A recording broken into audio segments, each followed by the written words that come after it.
Hyderabad MP Asaduddin Owaisi Ramzan సందర్భంగా మక్కా మసీదులో ప్రసంగం చేస్తూ ఢిల్లీలోని ఉత్తమ్ నగర్ ఇన్సిడెంట్పై ఆయన మాట్లాడారు. ఉత్తమ్ నగర్లో ఇప్పుడు ముస్లింలు భయంతో బతుకుతున్న పరిస్థితి నెలకొంది.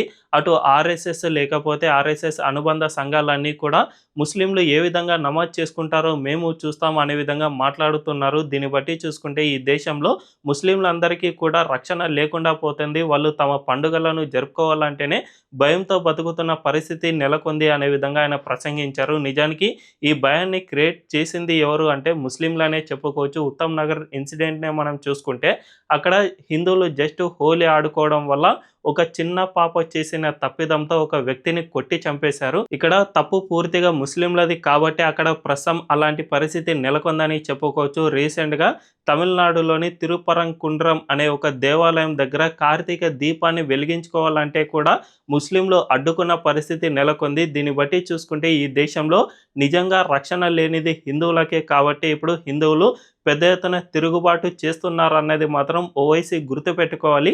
ఈ పరిస్థితిని ముస్లింలు ఎప్పుడైతే మార్చుకుంటారో అప్పుడు మాత్రమే ఈ దేశంలో శాంతి భద్రతల సమస్యలు అనేవి అదుపులోకి వస్తాయి. లేకపోతే ఇలాంటి ప్రసంగాలు చేయడం వల్ల ముస్లింలను రెచ్చగొట్టడం తప్ప ఎటువంటి యూజ్ లేదు అని ఓవైసీ ఎంత త్వరగా గుర్తిస్తే అంత మంచిదని చెప్పుకోవచ్చు. మరి ఈ విషయంపై మీ అభిప్రాయం ఏంటో కామెంట్ల రూపంలో తెలియజేయండి.